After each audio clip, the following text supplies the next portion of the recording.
বাপ্তিজম না নিলে কি হয়? বাইবেলের কঠোর সতর্কবাণী।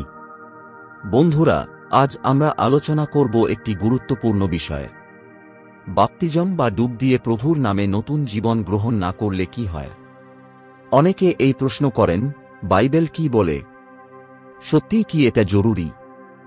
আর যদি না নিই, তবে কি আমি নরকে যাব? এই প্রশ্নের উত্তর শুধু বিশ্বাস বা অনুভূতির মধ্যে নেই, বরং বাইবেল নিজেই এর স্পষ্ট উত্তর দিয়েছে। বাপ্তিজম শব্দটি এসেছে গ্রিক শব্দ বাপ্তিজো থেকে, যার অর্থ সম্পূর্ণভাবে ডুব দেওয়া। এটা প্রতীক পুরনো পাপের জীবনকে ডুবিয়ে নতুন করে আত্মিকভাবে জন্ম নেওয়ার। রোমীয় 6:4 আমরা বাপ্তিজমের মাধ্যমে তাঁর মৃত্যুতে সমাহিত হয়েছি, যেন আমরা একটি নতুন জীবনে চলতে পারি।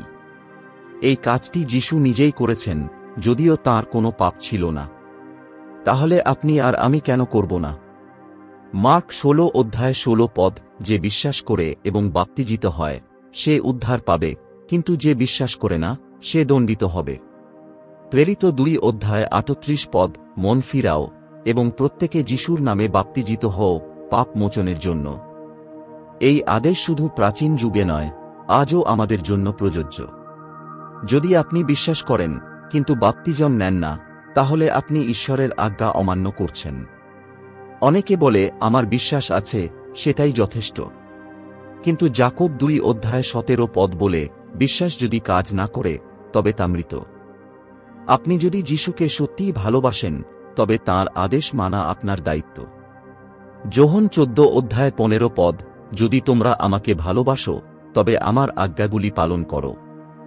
আপনার পাপ ধুয়ে যায়। আপনি পবিত্র আত্মার উপহার পান। আপনি যিশুর শরীরের সদস্য হয়ে ওঠেন। আপনি নতুন জীবন শুরু করেন। এটা এমন একটি চুক্তি যেখানে আপনি নিজেকে ঈশ্বরের হাতে সঁপে দেন। প্রেরিত 2:41 যারা তাঁর কথা গ্রহণ করল, তারা বাপ্তিজিত হল এবং সেদিন 3000 লোক যোগ দিল। সেই প্রথম থেকেই বাপ্তিজম ছিল খ্রিস্টীয় জীবনের অবিচ্ছেদ্য অংশ। আজ অনেকে বলে, আমি ছোটবেলায় ছিটিয়ে বাপ্তিজম নিয়েছি, বা আমার পরিবার খ্রিস্টান, তাই যথেষ্ট। কিন্তু বাইবেল কোথাও শিশুকে ছিটিয়ে দেওয়ার কথা বলেনি।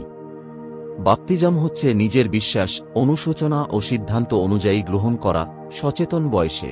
বন্ধু, আপনি কতদিন অপেক্ষা করবেন? বাইবেল বলে, আজই সেই দিন, এখনই সেই সময়। যদি আপনি এখনই সিদ্ধান্ত নেন, ঈশ্বর আপনাকে গ্রহণ করবেন, আপনার পাপ ক্ষমা করবেন এবং চিরন্তন জীবন দেবেন। দয়া করে দেরি করবেন না। এখনই যিশুকে গ্রহণ করুন। বাপ্তিজম নিয়ে নতুন জীবন শুরু করুন। যোহন 3:5 প্রেরিত 2:38 রোমীয় 6:4 যাকোব 2:17 মার্ক 16:16 প্রেরিত 22:16